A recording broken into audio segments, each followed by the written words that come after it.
दिल का गीत है, सच्चे दिल पर साहब राजी, सच्चे दिल पर साहब राजी।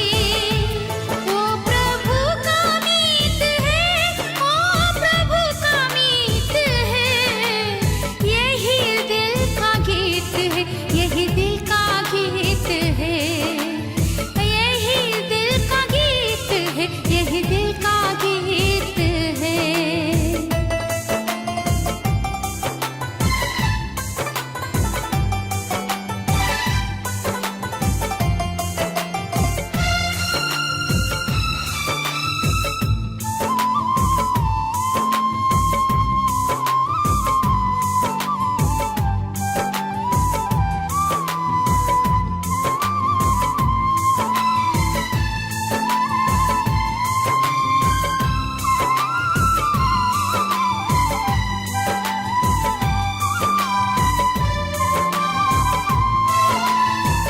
कथनी करनी एक जैसी, अंदर बाहर एक है, अवगुण पत्थर ना देखे जो, भावना भी नेक है।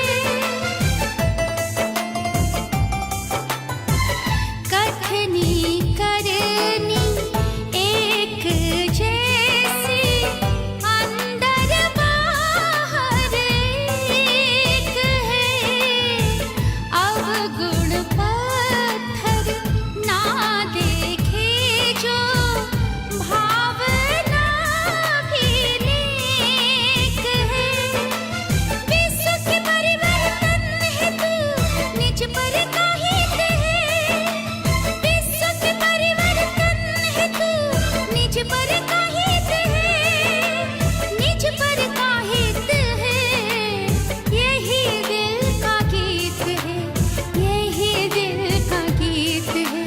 वो प्रभु का मीत है, वो प्रभु का मीत है।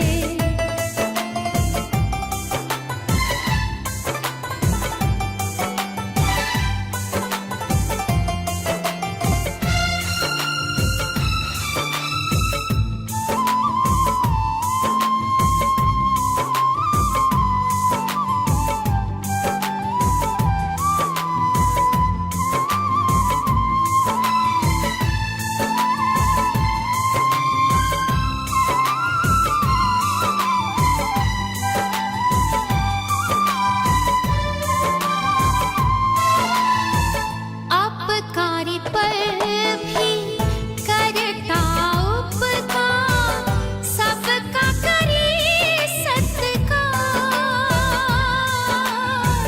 स्नेही सहज ही अनुभव करता, परम पिता का प्यार। अपकारी पर भी करता उपकार, सबका करे सत्कार, स्नेही सहज ही अनुभव करता, परम पिता का प्यार। सर्व समर्पण पर हित में प्रीति की रीत है, सर्व समर्पण पर हित में प्रीति की रीत है, प्रीति की रीत है। मेरा बाबा यही दिल का गीत है, मेरा बाबा यही दिल का गीत है, सच्चे दिल पर साहब राजी, हो सच्चे दिल पर साहब राजी। ओम शांति। सत बाबा, सत शिक्षक, सतगुरु सतयुग की स्थापना करने के लिए झूठ खंड में आते हैं, जब सब मनुष्य आत्माएं झूठी माया, झूठी काया के प्रभाव में स्वयं को झूठ समझ हर कर्म करने लगती है, तब बाबा हमारे भीतर की उस सच्चाई को, सत्य स्वरूप को, सद्गुणों को, निज शक्तियों को जागृत कर देते हैं। तो ऐसा शिव बाबा जो आत्माओं को पूर्ण रीति बदल देते हैं, हमारे बीच आते हैं और अपनी शिक्षाओं से, ज्ञान के अमूल्य रत्नों से हमारे हर झूठ को सत्य में परिवर्तन कर देते हैं। हमें अंधकार से प्रकाश, असत्य से सत्य, मृत्यु से अमरत्व की ओर ले जाते हैं। आज की मुरली भी हमारे अंतर की उस सत्यता को परखने का पैमाना बन रही है। सुनते हैं बाबा के मधुर महावाक्य। आज है 21 तारीख, 21 अक्टूबर 2024। बाबा के महावाक्य हैं, मीठे बच्चे, सच्चे बाप के साथ सच्चे बनो, सच्चाई का चार्ट रखो, ज्ञान का अहंकार छोड़ याद में रहने का पूरा पूरा पुरुषार्थ करो। तो 3 मुख्य बातें बाबा ने शुरू में हमें कही। एक, हमें सच्चा बनना है, यानी आत्मिक स्थिति में रहना है, और कितने सच्चे बने हैं उस सच्चाई का चार्ट भी रखना है। ज्ञान का अहंकार छोड़ना है और याद में रहने का पुरुषार्थ करना है। प्रश्न है, महावीर बच्चों की मुख्य निशानी क्या होगी? उत्तर है, महावीर बच्चे वह है जिनकी बुद्धि में निरंतर बाप की याद हो। याद तो सब करते हैं पर भूले ही नहीं, निरंतर याद हो। ये पुरुषार्थ महावीर बच्चे करते हैं। महावीर माना शक्तिमान। महावीर वह है जिन्हें निरंतर खुशी हो, जो आत्म अभिमानी हो, जरा भी देह का अहंकार ना हो। ऐसे महावीर बच्चों की बुद्धि में रहता कि हम आत्मा है, बाबा हमें पढ़ा रहे हैं। ओम शांति। रूहानी बाप रूहानी बच्चों से पूछते हैं, अपने को रूह या आत्मा समझ बैठे हो? अटेंशन देंगे सभी स्वयं पर। क्या समझ कर बैठे हैं, देह या आत्मा? क्योंकि बाप जानते हैं यह कुछ डिफ़िकल्ट है, इसमें ही मेहनत है। क्यों डिफ़िकल्ट है? आदत ही नहीं रही है खुद को आत्मा समझने की, इसलिए फिर डिफ़िकल्टी लगती है। जो आत्म अभिमानी होकर बैठे हैं उनको ही महावीर कहा जाता है। अपने को आत्मा समझ बाप को याद करना, उनको महावीर कहा जाता है। हमेशा अपने से पूछते रहो कि हम आत्म अभिमानी हैं। पूछो खुद से, हम आत्म अभिमानी हैं? याद से ही महावीर बनते हैं, गोया सुप्रीम बनते हैं। कैसे बनते हैं? याद से। और जो भी धर्म वाले आते हैं वह इतने सुप्रीम नहीं बनते हैं, वह तो आते भी देर से हैं। तुम नंबरवार सुप्रीम बनते हो। तो सुप्रीम का अर्थ क्या है? सुप्रीम अर्थात शक्तिमान व महावीर। तो अंदर में वह खुशी होती है कि हम आत्मा है। जितना जितना अपने सत्य स्वरूप में स्थित होते जाएंगे उतना अंदर की खुशी बढ़ती जाएगी, बाबा की याद निरंतर होती जाएगी। हम सब आत्माओं का बाप हमको पढ़ाते हैं। यह भी बाप जानते हैं, कोई अपना चार्ट 25% दिखाते हैं, कोई 100% दिखाते हैं। कोई कहते हैं 24 घंटे में आधा घंटा याद ठहरती है। तो कितना परसेंट हुआ? 24 घंटे में आधा घंटा कितना परसेंट हुआ? अपनी बड़ी संभाल रखनी है। धीरे धीरे महावीर बनना है, यानी धीरे धीरे याद का चार्ट बढ़ाना है। फट से नहीं बन सकते हैं, मेहनत है। वह जो ब्रह्मज्ञानी तत्वज्ञानी है, ऐसे मत समझो वह अपने को कोई आत्मा समझते हैं। उनको आत्मा का यथार्थ ज्ञान नहीं है, तो खुद को आत्मा नहीं समझते। वह तो ब्रह्म घर को परमात्मा समझते हैं और स्वयं को कहते हैं अहम ब्रह्मस्मि, कहते मैं ब्रह्म हूँ।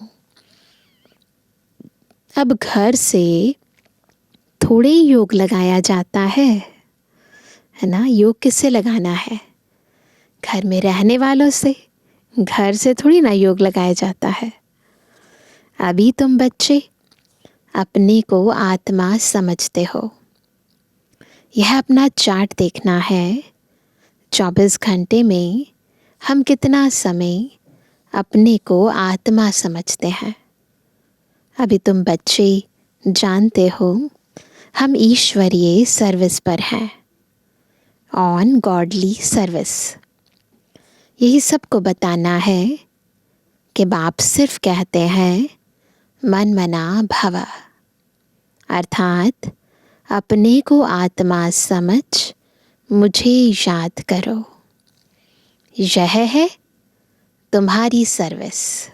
सबको याद दिलाना कि अपने को आत्मा समझकर बाबा को याद करो, वो विधि सिखाना, यही हमारी सेवा है। जितनी तुम सर्विस करेंगे उतना फल भी मिलेगा। यह बातें अच्छी रीति समझने की हैं। अच्छे अच्छे महारथी बच्चे भी इस बात को पूरा समझते नहीं हैं। इसमें बड़ी मेहनत है। मेहनत बगैर फल थोड़ी मिल सकता है ना। इतने जन्मों तक, द्वापर से लेकर अब तक खुद को देह समझा, हर जन्म में देह समझा। फिर अचानक बाबा ने कहा कि आप देह नहीं आत्मा हो, तो मेहनत करनी पड़ती है। तो बिना मेहनत के तो वैसे भी दुनिया में भी कुछ नहीं मिलता है। तो यहाँ पर तो कितनी बड़ी बात है, सतयुग की बादशाही लेनी है तो मेहनत तो करनी पड़ेगी ना। बाबा देखते हैं, कोई चार्ट बनाकर भेज देते हैं। कोई से तो चार्ट लिखना पहुंचता ही नहीं है। ज्ञान का अहंकार है। याद में बैठने की मेहनत पहुंचती नहीं। बाप समझाते हैं मूल बात है ही याद की। अपने पर नज़र रखनी है कि हमारा चार्ट कैसा रहता है। खुद को खुद ही चेक करना है, वह नोट करना है।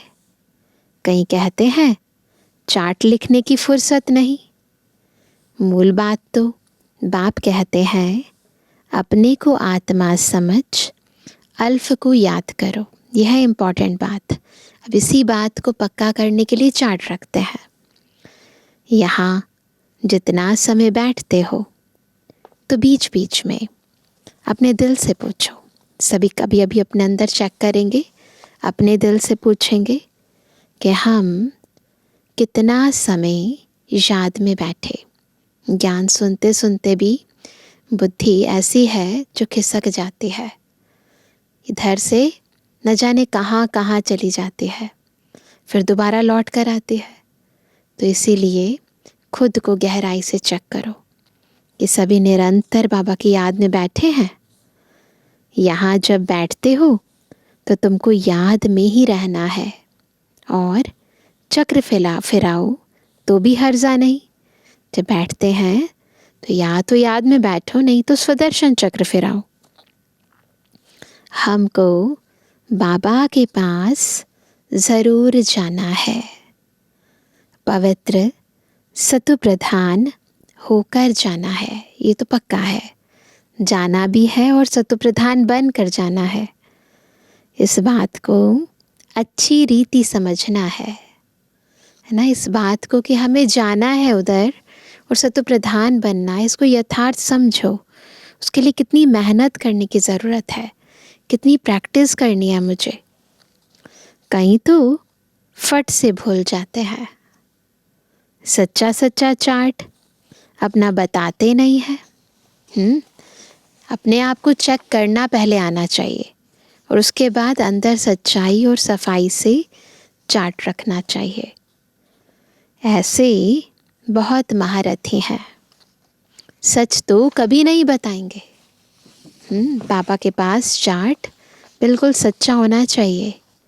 आधा कल्प झूठ दुनिया चली है तो झूठ जिसे अंदर जम गया है, झूठ बोलने की आदत, चीटिंग करने की आदत, खुद को और दूसरों को ठगने की आदत ऐसी हो गई है कि रियलाइज़ नहीं होता है कि हम किससे झूठ बोल रहे हैं, किसको धोखा दे रहे हैं।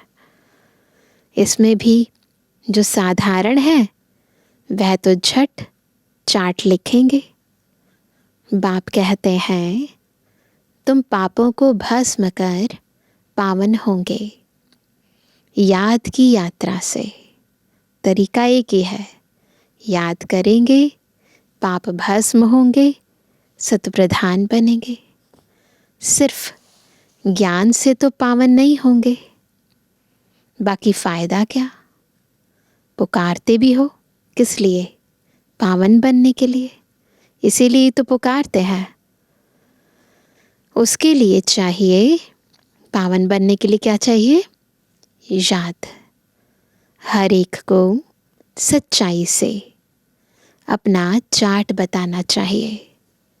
यहाँ तुम पौना घंटा बैठे हो तो देखना है, मुरली सुनते हैं ना, कम से कम 45 मिनट्स की मुरली होती है, तो वह कहते हैं उसमें देखना है पौने घंटे में हम कितना समय अपने को आत्मा समझ बाप की याद में थे।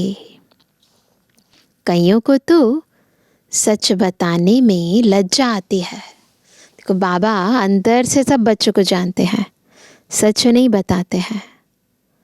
बाप को सच नहीं बताते, वह समाचार देंगे, यह सर्विस की, इतनों को समझाया, यह किया, परंतु याद की यात्रा का चार्ट नहीं लिखते।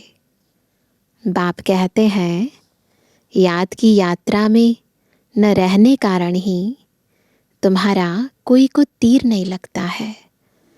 भले सुनाया, बहुत सुनाया, परंतु तीर भी तो लगना चाहिए ना निशाने पर। उसके लिए क्या चाहिए? याद का जौहर चाहिए। तो इसलिए याद रहना बहुत ज़रूरी है। ज्ञान तलवार में जौहर नहीं भरता है। ज्ञान तो सुनाते हैं, बाकी क्या चाहिए? युग का तीर लग जाए, है ना, उनका कनेक्शन भी बाबा से जुड़ जाए ना, वह बड़ा मुश्किल है। बाबा तो कहते हैं पौने घंटे में 5 मिनट भी याद की यात्रा में नहीं बैठते होंगे। समझते ही नहीं है कि कैसे अपने को आत्मा समझ और बाप को याद करें। कई तो कहते हैं हम निरंतर याद में रहते हैं। बाबा कहते हैं पॉसिबल है। बाबा कहते हैं ये अवस्था अभी हो नहीं सकती। अगर निरंतर याद करते फिर तो कर्मातीत अवस्था आ जाए, ज्ञान की पराकाष्ठा हो जाए। थोड़ा ही किसको समझाने से बहुत तीर लग जाए, बस इतनी ताकत हो जाए अगर निरंतर बाबा की याद में रहे। मेहनत है ना, विश्व का मालिक कोई ऐसे थोड़ी बन जाएंगे, कुछ तो करना पड़ेगा ना। निरंतर याद में रहने का अभ्यास करना है। माया तुम्हारी बुद्धि का युग कहाँ का कहाँ ले जाएगी। बैठे होंगे यहाँ, मुरली सुन रहे होंगे और बुद्धि पता नहीं कहाँ चली जाएगी। मित्र संबंधी आदि याद आते रहेंगे। किसको विलायत जाना होगा तो क्या होगा, तो सब मित्र संबंधी, स्टीमर, एरोप्लेन आदि ही याद आते रहेंगे। होता है ना, कहीं जाना होता है तो उससे संबंधित सारी बातें बुद्धि में चलती रहती हैं। विलायत जाने की जो प्रैक्टिकल इच्छा है वह खींचती है, होती है अंदर से इच्छाएं, बाहर जाएं, घूमे फिरे। बुद्धि का योग बिल्कुल टूट जाता है। ये जो इच्छाएं हैं ना, ये हमें योग लगाने नहीं देती। और कोई तरफ बुद्धि ना जाए, कहीं कोई आकर्षण ना हो, कहीं कोई विकर्षण ना हो, तब योग लगता है। इसमें बड़ी मेहनत की बात है।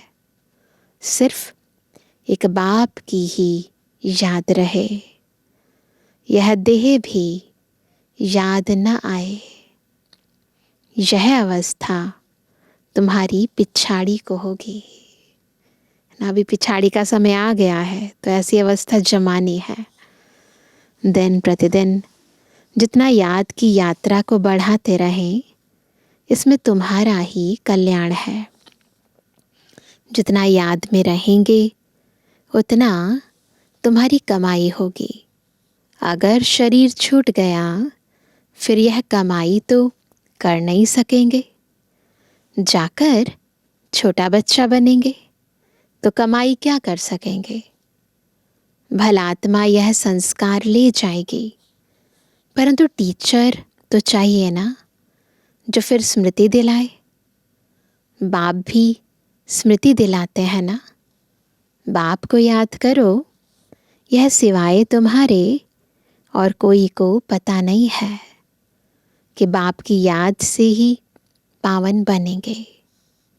वह तो गंगा स्नान को ही ऊंच मानते हैं। भक्ति में गंगा स्नान को कितना ऊंच मानते हैं, इसलिए गंगा स्नान ही करते रहते हैं। बाबा तो इन सब बातों का अनुभवी है ना। इसने तो बहुत गुरु किए हैं। ब्रह्मा बाबा ने कितनी भक्ति की, गुरु किए, शास्त्र पढ़े, गंगा स्नान किए। वह स्नान करने जाते हैं पानी का। यहाँ तुम्हारा स्नान होता है याद की यात्रा से। ये है आत्मिक स्नान। जितना बाबा को याद करते जाते हैं, आत्मा प्योर बनती जाती है। वो केवल शरीर को पवित्र बनाते हैं, आत्मा पवित्र नहीं बनती। परंतु यहाँ याद की यात्रा से आत्मा पावन बनती है। तो बाबा कहते हैं, सिवाय बाप की याद के तुम्हारी आत्मा पावन बन ही नहीं सकती। इनका नाम ही है योग, अर्थात याद की यात्रा। ज्ञान को स्नान नहीं समझना। ज्ञान स्नान नहीं है, योग का स्नान है। ज्ञान तो पढ़ाई है, क्योंकि स्नान करने से क्या होता है, पावन बनते हैं ना। तो पावन कैसे बनते हैं, बाबा की याद से। ज्ञान से पावन नहीं बनते हैं। ज्ञान तो पढ़ाई है। योग का स्नान है, जिससे पाप कटते हैं।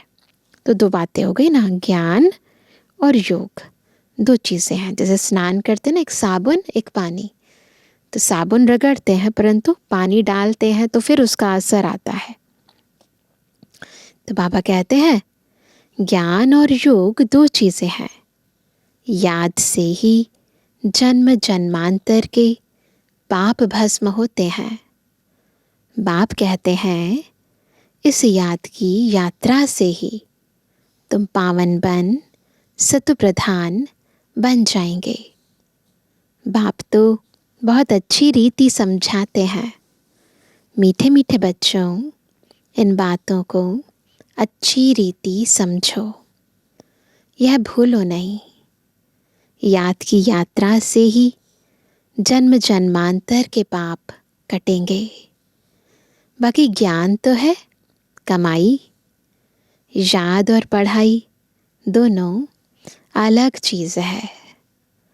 ज्ञान और विज्ञान, ज्ञान माना पढ़ाई, विज्ञान माना योग अथवा याद। किसको किसको ऊंच रखेंगे, किसको ऊंच रखेंगे? दोनों में से दो चीज़ें हैं ना, ज्ञान या योग, पूछ रहे हैं बाबा। तो बाबा ने क्या बताया होगा? याद की यात्रा बहुत बड़ी है। ज्ञान और योग में अगर बात करें कि ऊंचा कौन है, तो वह है योग। इसमें ही मेहनत है। स्वर्ग में तो सब जाएंगे। सतयुग है स्वर्ग, त्रेता है सैमी स्वर्ग। तो स्वर्ग में जाना है ना, सैमी स्वर्ग में तो नहीं जाना, वो तो ऑटोमेटिकली आ जाएंगे, पर डायरेक्टली सबसे पहले स्वर्ग में। वहाँ तो इस पढ़ाई अनुसार जाकर विराजमान होंगे। बाकी मुख्य है योग की बात। प्रदर्शनी व म्यूजियम आदि में भी तुम ज्ञान समझाते हो, योग थोड़ी समझा सकेंगे। योग तो लगाना पड़ेगा ना, समझाने वाली बात नहीं है। सिर्फ इतना कहेंगे, अपने को आत्मा समझ बाप को याद करो। बाकी ज्ञान तो बहुत देते हो। बाप कहते हैं, पहले पहले बात ही यह बताओ कि अपने को आत्मा समझ बाप को याद करो। इस ज्ञान देने के लिए ही तुम इतने चित्र आदि बनाते हो, तो अंत में केवल सार रह जाता है। इतना सारा विस्तार है ज्ञान का, परंतु ये विस्तार क्यों बताया जाता है? केवल एक ही निचोड़ है सब बातों का, सार है कि हमें खुद को आत्मा समझना है और बाबा को याद करना है। तो इसलिए इसी के लिए हम इतने सारे चित्र बनाते हैं, इतनी सेवाएं करते हैं। तो आखिरकार जो तंत्र है वही समझाना है हमें। योग के लिए कोई चित्र की दरकार नहीं है। चित्र सब ज्ञान की समझाने के लिए बनाए जाते हैं। अपने को आत्मा समझने से देह का अहंकार बिल्कुल टूट जाता है। ज्ञान में तो ज़रूर मुख चाहिए वर्णन करने के लिए। योग की तो एक ही बात है, अपने को आत्मा समझ बाप को याद करना है। पढ़ाई में तो देह की दरकार है। शरीर बगैर कैसे पढ़ेंगे व पढ़ाएंगे ना। पढ़ाई बिना देह के नहीं हो सकती है। और योग में तो हम खुद को देह से अलग कर देते हैं। और पढ़ाई सुनना है, पढ़ना है, दोनों के लिए आँखें चाहिए, मुख चाहिए, कान चाहिए, बॉडी चाहिए, है ना। तो बिना बॉडी के पढ़ाई नहीं हो सकती। और योग तो है ही बॉडी लेस बनने का। पतित पावन बाप है तो उनके साथ योग लगाना पड़े ना, है ना। बाबा पतित पावन है तो हमें भी क्या बनना है? पतित से पावन। वो बनाने वाला है तो उसके साथ कनेक्शन तो चाहिए ना। परंतु कोई जानते नहीं है। बाप खुद आकर सिखलाते हैं। मनुष्य को कभी सिखला ना सके, है ना। मनुष्य तो सारे ही देह अभिमानी है, तो बाबा को याद करना कैसे सिखलाएंगे? बाबा जब तक खुद ना आए, अपना परिचय ना दे, अनुभूति ना कराए, तब तक कनेक्शन नहीं जुट पाता। बाप ही कहते हैं मुझे याद करो। इसको कहा जाता है परमात्मा का ज्ञान। परमात्मा ही ज्ञान का सागर है। यह बड़ी समझने की बातें हैं। सबको यही बोलो कि बेहद के बाप को याद करो। वह बाप नई दुनिया स्थापन करते हैं। वह समझते ही नहीं कि नई दुनिया स्थापन होनी है। जो भगवान को याद करे, ये बातें और कोई समझा भी नहीं सकता और कोई समझ भी नहीं सकता। ध्यान में ही नहीं है तो ख्याल करे ही क्यों, है ना। ऐसा कभी मन में आया ही नहीं। हमें भी जब तक ज्ञान में नहीं आए तब तक सोच भी नहीं सकते थे कि नई दुनिया आने वाली है और भगवान को हमें अपने को आत्मा समझकर याद करना होगा। तो ये बातें किसी मनुष्य आत्मा के ध्यान में ही नहीं आ सकती। यह भी तुम जानते हो, परम पिता परमात्मा शिव भगवान एक ही है। कहते भी हैं ब्रह्मा देवताएं नमः, फिर पिछाड़ी में कहते हैं, क्या कहते हैं एंड में, ब्रह्मा देवताएं नमः, विष्णु देवताएं नमः, शंकर देवताएं नमः, शिव परमात्माएं नमः। वह बाप है ही ऊंच ते ऊंच, परंतु वह क्या है तो ऊंच ते ऊंच, परंतु है क्या, यह भी नहीं समझते। अगर पत्थर ठिक्कर में है, जो दुनिया वाले कहते हैं ना सब जगह है, सर्वव्यापी है, तो वह कहते हैं अगर पत्थर ठिक्कर में है फिर नम है काहे की, नमस्कार क्यों कर रहे हैं पत्थरों को। अर्थ रहित बोलते रहते हैं। यहाँ तो तुमको आवाज से परे जाना है, अर्थात निर्वाण धाम शांति धाम में जाना है। शांति धाम सुख धाम कहा जाता है, वह है स्वर्ग धाम। नर्क को धाम नहीं कहेंगे क्योंकि धाम पवित्र स्थान को कहा जाता है, तो नर्क को धाम नहीं कहेंगे। अक्षर बड़े सहज हैं। क्राइस्ट का धर्म कहाँ तक चलेगा, यह भी उन लोगों को कुछ पता नहीं। कहते भी हैं क्राइस्ट से 3000 वर्ष पहले पैराडाइज था, अर्थात देवी देवताओं का राज्य था। तो फिर 2000 वर्ष क्रिश्चियन का हुआ, अब फिर देवता धर्म होना चाहिए ना। मनुष्यों की बुद्धि कुछ काम नहीं करती। ड्रामा के राज को न जानने कारण कितने प्लान बनाते रहते हैं। यह बातें बड़ी अवस्था वाली बूढ़ी माताएं तो समझ ना सकें।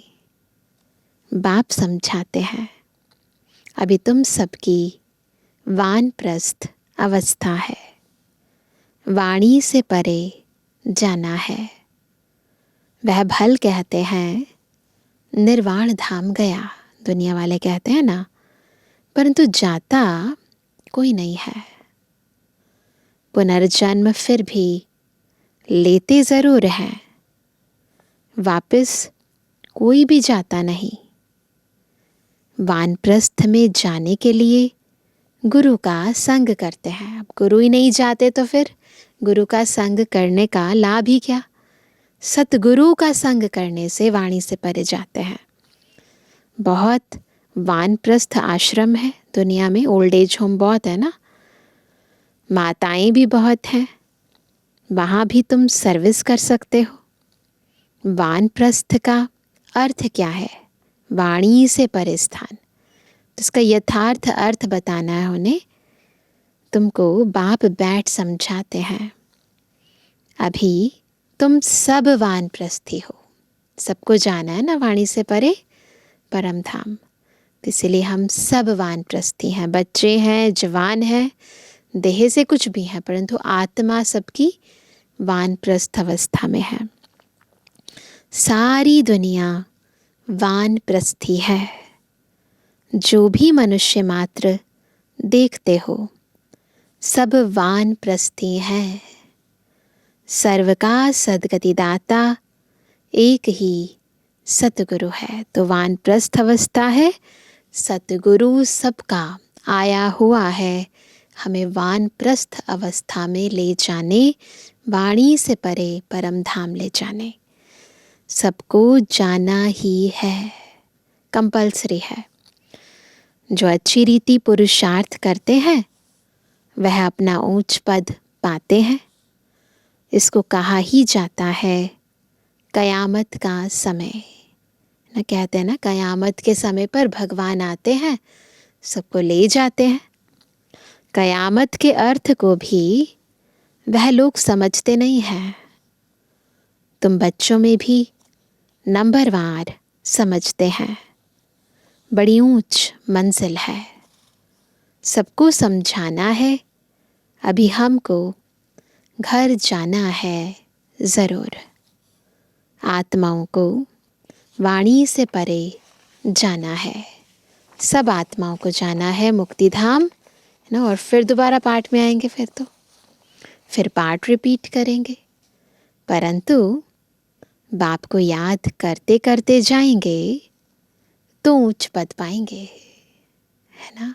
उच्च पद पाने के लिए बाबा की याद में देह त्याग करनी है, दैवी गुण भी धारण करने हैं। कोई गंदा काम, चोरी आदि नहीं करना चाहिए। तुम पुण्य आत्मा बनेंगे ही योग से, ज्ञान से नहीं। आत्मा पवित्र चाहिए। शांति धाम में पवित्र आत्माएं ही जा सकते हैं, है ना। इसीलिए पावन बनने का अभ्यास करना है। सब आत्माएं बाहर रहती हैं, अभी आती रहती हैं। अब बाकी जो भी होंगी वह यहाँ आती रहेंगी। तुम बच्चों को याद की यात्रा में बहुत रहना है। यहाँ तुमको मदद अच्छी मिलेगी। एक दो का बल मिलता है ना। मधुबन में आते हैं सभी लोग, बाबा की याद में बैठते हैं, तो कुछ अपना पुरुषार्थ, फिर वातावरण का प्रभाव, फिर सभी लोग मिलकर बाबा को याद करते हैं, तो एक दूसरे का भी मदद मिल जाती है, हेल्प मिल जाती है। तुम थोड़े बच्चों की ही ताकत काम करती है। गोवर्धन पहाड़ दिखाते हैं ना, अंगुली पर उठाया, दिखाते ना, छोटी अंगुली पर उठा लिया। तुम गोप गोपियां हो ना। सतयुगी देवी देवताओं को गोप गोपियां नहीं कहा जाता, तो हम हैं सच्ची गोप गोपियां, जो मुरली की धुन सुनकर भागती आती हैं। अंगुली तुम देते हो, यह है सहयोग की अंगुली, पवित्रता की अंगुली। आयरन एज को गोल्डन एज व नर्क को स्वर्ग बनाने के लिए तुम एक बाप के साथ बुद्धि का योग लगाते हो। योग से ही पवित्र होना है। इन बातों को भूलना नहीं है। यह ताकत तुमको यहाँ मिलती है। बाहर में तो आसुरी मनुष्यों का संग रहता है, वहाँ याद में रहना बड़ा मुश्किल है, क्योंकि वातावरण ऐसा होता है, सब बॉडी कॉन्शियस में रहते हैं, दुनियावी बातें करते हैं, तो याद करना मुश्किल हो जाता है। इतना अडोल वहाँ तुम रह नहीं सकेंगे। संगठन चाहिए ना, ब्राह्मणों का संगठन चाहिए ना। यहाँ सब एक रस इकट्ठे बैठते हैं तो मदद मिलेगी। यहाँ धंधा आदि कुछ भी नहीं रहता है। बुद्धि कहाँ जाएगी, है ना। जब धंधा नहीं है तो फिर बुद्धि कहाँ जाएगी। बाहर में रहने से धंधा घर आदि खींचेगा ज़रूर। अभी तो क्या है, मोबाइल है ना, तो धंधे की तरफ खींच लेता है। इसीलिए यहाँ भी जब आते हैं तो कोशिश करें मोबाइल ऑफ कर लें, या फिर सारे काम पहले से ही निपटा कर रख आएँ, ताकि वो लोग यहाँ पर आपको डिस्टर्ब ना करें। तो बाबा कहते हैं यहाँ तो कुछ है नहीं। यहाँ का वायुमंडल अच्छा शुद्ध रहता है। ड्रामानुसार कितना दूर पहाड़ी पर आकर तुम बैठे हो। माउंट आबू में देखो, ड्रामानुसार सब बैठे, यादगार भी सामने एक्यूरेट खड़ा है। दिलवाड़ा मंदिर यादगार है ना, ऊपर में स्वर्ग दिखाया है, नहीं तो कहाँ बनावे ना, और तो कहाँ ही बनाएंगे, क्योंकि होगा तो इसी दुनिया में ना, तो इसीलिए दिखा दिया कि ऊपर स्वर्ग है। तो बाबा कहते हैं यहाँ आकर बैठते हो तो अपनी जांच रखो। हम बाबा की याद में बैठते हैं, स्वदर्शन चक्र भी फिरता रहे। अच्छा, मीठे मीठे स्वर से एबल आज्ञाकारी बच्चों पर माता पिता बाप दादा का याद। Good morning. रूहानी बच्चों की रूहानी बाप दादा को गुड मॉर्निंग, नमस्ते नमस्ते नमस्ते। धारणा के लिए मुख्य सार पहला, अपने याद के चार्ट पर पूरी नज़र रखनी है। देखना है हम बाप को कितना समय याद करते हैं। याद के समय बुद्धि कहाँ कहाँ भटकती है। दूसरा, इस कयामत के समय में वाणी से परे जाने का पुरुषार्थ करना है। बाप की याद के साथ दैवी गुण भी ज़रूर धारण करने हैं। कोई गंदा काम, चोरी आदि नहीं करना है। वरदान है, व्यर्थ व डिस्टर्ब करने वाले बोल से मुक्त, डबल लाइट, अव्यक्त फरिश्ता भव। अव्यक्त फरिश्ता बनना है तो क्या करना होगा?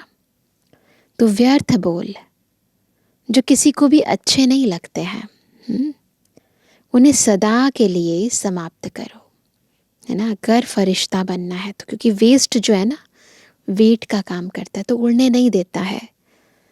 बात होती है 2 शब्दों की, लेकिन उसे लंबा करके बोलते रहना यह भी व्यर्थ है। जो 4 शब्दों में काम हो सकता है वो 10-15 या 12-15 शब्दों में नहीं बोलो, है ना। जो काम 4 शब्दों में हो सकता है उसको डबल ट्रिपल वर्ड्स के अंदर क्यों बयां करते हो? तो कहते जो 4 शब्दों में काम हो सकता है वो 12-15 शब्दों में नहीं बोलो। कम बोलो, धीरे बोलो, मीठा बोलो। यह स्लोगन गले में डाल कर रखो, पक्का कर लो। क्या करना है? कम बोलना है, धीरे बोलना है, मीठा बोलना है। व्यर्थ व डिस्टर्ब करने वाले बोल से मुक्त बनो तो क्या होगा? तो अव्यक्त फरिश्ता बनने में बहुत मदद मिलेगी। तो देखो कैसे वेस्ट थॉट्स, वेस्ट बोल, वेस्ट कर्म हमें हमारी मंजिल से दूर कर देते हैं। इस व्यर्थ पर ध्यान देना है। स्लोगन है, जो स्वयं को परमात्मा प्यार के पीछे कुर्बान करते हैं। जो स्वयं को परमात्मा प्यार के पीछे कुर्बान करते हैं, सफलता उनके गले की माला बन जाती है। तो ऐसी आत्माएं जो खुद को बाबा के प्यार में कुर्बान कर देती हैं, उनकी सफलता को कोई रोक नहीं सकता है। भी सुनते हैं आज का व्यक्ति इशारा। आज है 21 तारीख।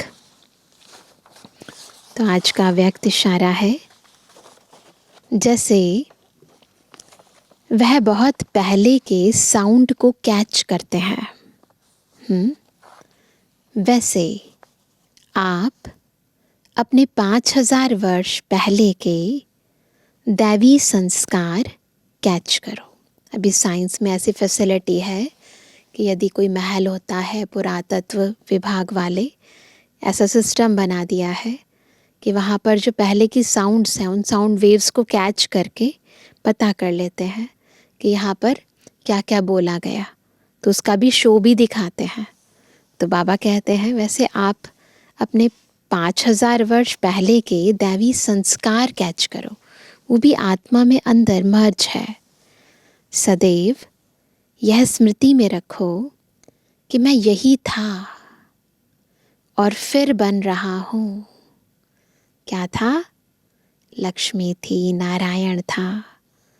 जितना जितना आदि और अनादि पवित्र संस्कारों को कैच कर सकेंगे, कैच करना ने बिल्कुल जैसे इमर्ज रूप में लेकर आना उन्हें, तो जितना उन्हें कैच कर सकेंगे उतना उसका स्वरूप बन सकेंगे, है ना। अंदर जो चीज़ है उसको बस इमर्ज करना है। तो क्या करना है, जितना जितना उसको इमर्ज करते जाएंगे उतना उस स्वरूप में टिकना सहज हो जाएगा। तो बस इसका अभ्यास करना है। अच्छा, ओम शांति।